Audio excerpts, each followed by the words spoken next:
we're just taking the measurements on the rod end link bushings here so we can start making them tomorrow, and all of the engine mount slugs.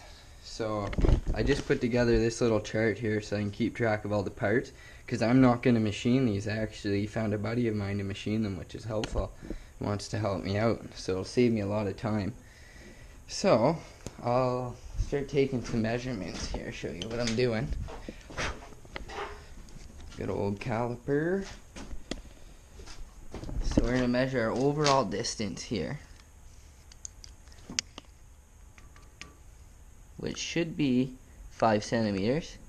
So I got that all wrote out here, and we're going to make all of these bushings here out of 6160 aluminum.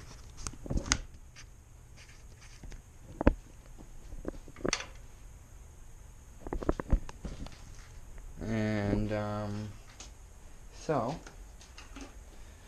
next thing, I gotta measure these motor mounts. 39 and 19. Okay, so the two sides, 39, 19.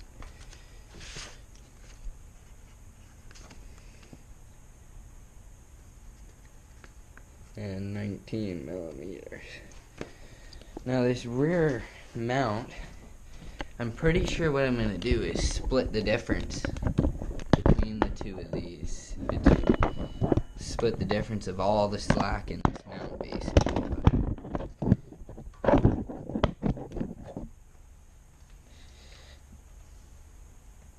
So I'm going to get rid of this aluminum slug if I can. Try not to bang my caliper around. You don't want to bang your caliper. Not good. Okay. Yeah, that was there. Actually, I'll use that. Get the diameter. That's a nice thickness. Whatever that was. Okay.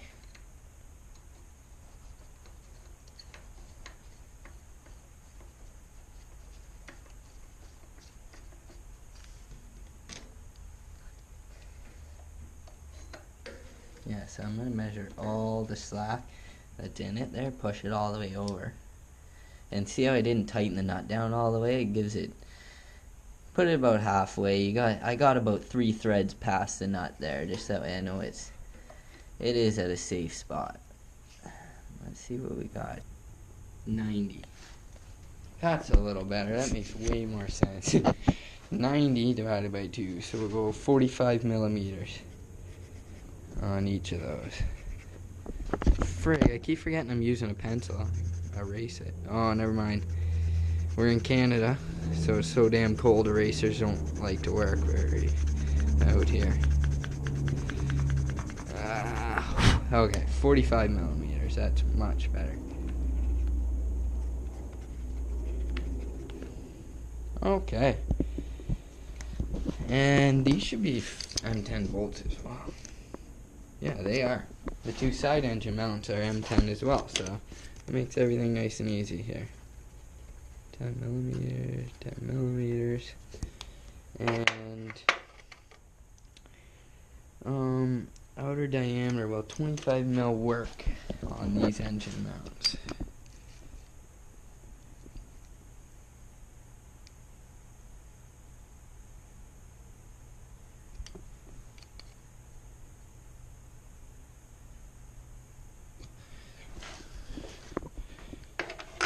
They well.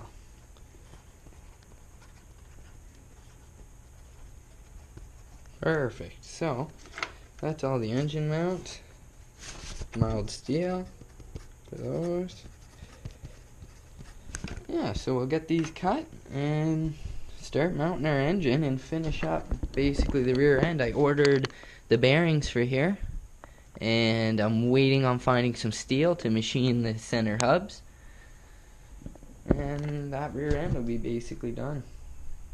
Hey guys, we got all the machining done. Thought I would go over that finally. There it is. These are the slugs for the engine mount. 2 more here.